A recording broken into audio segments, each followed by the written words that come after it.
E aí, com a reforma trabalhista, esse artigo 62 ganhou o inciso 3 e veio dizendo, então, que o teletrabalhador, aqueles que trabalham na modalidade teletrabalho, estão excluídos do capítulo da duração. Então, vale a gente lembrar que a própria reforma trabalhista, dentro do próprio capítulo da duração, incluiu uma sequência de artigos do 75A ao 75E da CLT, falando do teletrabalhador, trouxe uma série de regras e também foi no artigo 62 e colocou o inciso 3, excluindo do capítulo da duração. Vamos só lembrar, teletrabalho, essa própria sequência de artigos do 75A ao 75E explica o teletrabalhador, tá?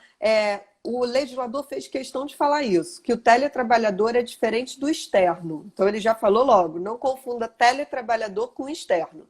E disse que o teletrabalhador é aquele que trabalha, tá? Com tecnologia da informação e da comunicação.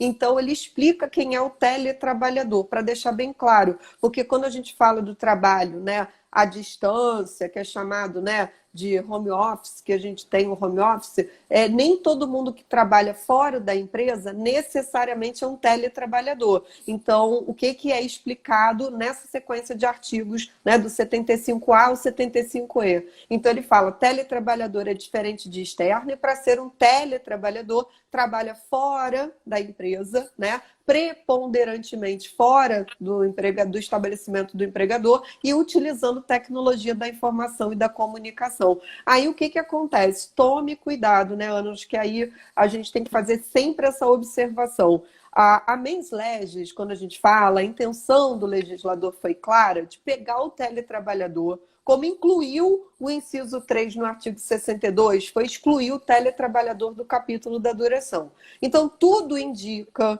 que aparecendo em prova, principalmente prova da OAB, primeira fase, segunda fase, tudo indica que ao aparecer, provavelmente isso será utilizado como uma tese de defesa, para você o quê? Excluir de fato aquele teletrabalhador que quer hora extraordinária, aí você diz que ele não tem direito, porque o artigo 62, inciso 3, excluiu do capítulo da duração.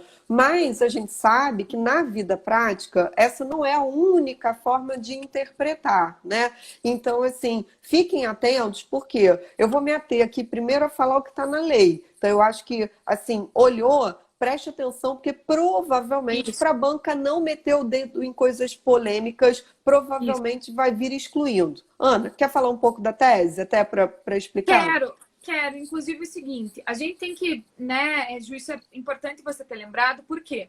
Porque eu também tenho que lembrar que se na prova eu estou advogando pelo empregado, eu tenho que vestir a roupa de advogado do empregado, como eu falo, e se eu estou advogando pelo empregador, eu tenho que vestir a roupa de advogado do empregador.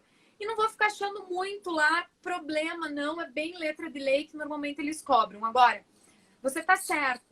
Não posso controlar a jornada desse teletrabalhador, porque se eu implantar dispositivos que controlem a jornada dele, por exemplo, se a prova vinha dizendo que era teletrabalhador, mas tinha cartão ponto, ele tem direito a hora extra? Tem. Por quê? Porque eu implantei o controle da jornada dele, né, Ju? E assim, com certeza, como você disse, pode ser que venha para a tese de contestação, de um empregador dizer que não tem direito às horas extras que está pleiteando porque é teletrabalhador. No mesmo assunto, pode vir também uma petição inicial de um trabalhador cobrando pelas despesas com internet, né, com telefone que ele tinha, e daí vem a questão dizendo para você como parâmetro para contestar, como tese para contestar, que no contrato feito entre as partes, porque tem que ter um ajuste contratual aqui, né?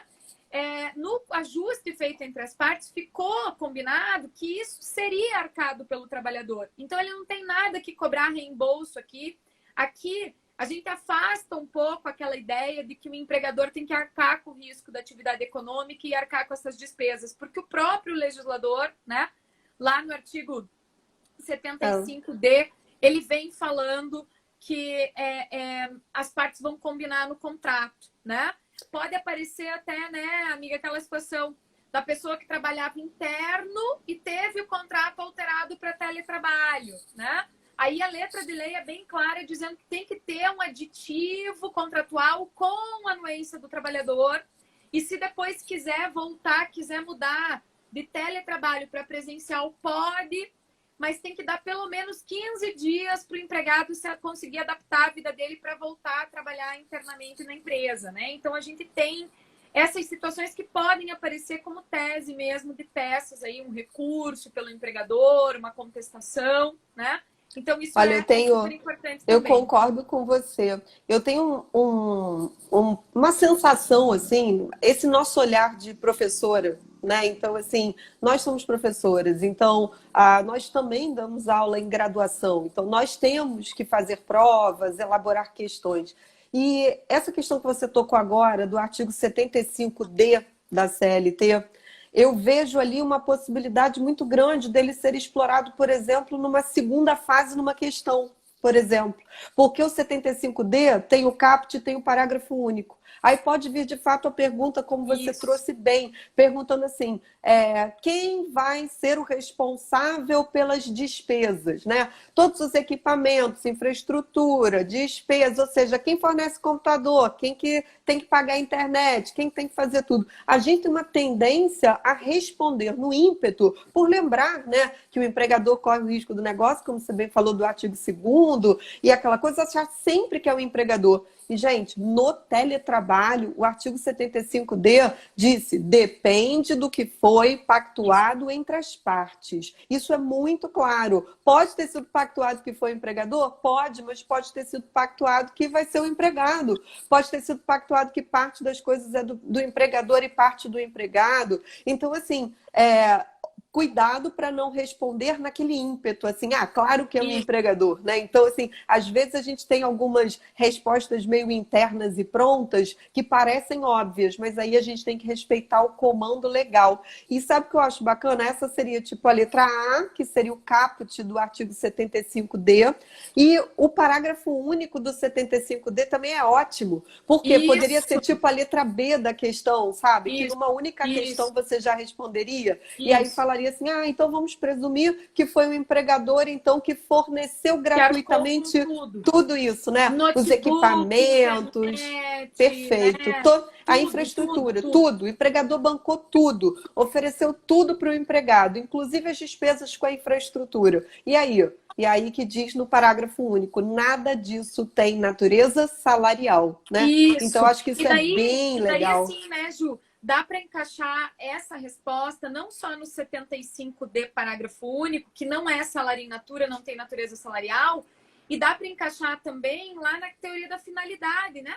Porque como são utilidades fornecidas para o trabalho, né? Então, como ferramenta de trabalho, não tem natureza salarial, né? Então, assim, o Elimar está perguntando ali se não tem pactuação. Olha, na questão da prova da OAB, vai ter que falar se houve pactuação ou não para vocês conseguirem responder, né? Aqui, como a gente não está falando de atuação na vida prática, a gente está fazendo aí uma live mais voltada para o pessoal que está fazendo prova da OAB mesmo, então aqui eles não vão deixar sem essa informação, porque senão não tem como responder, né? Aqui eles têm que, como disse você ainda há pouco, a gente tem que...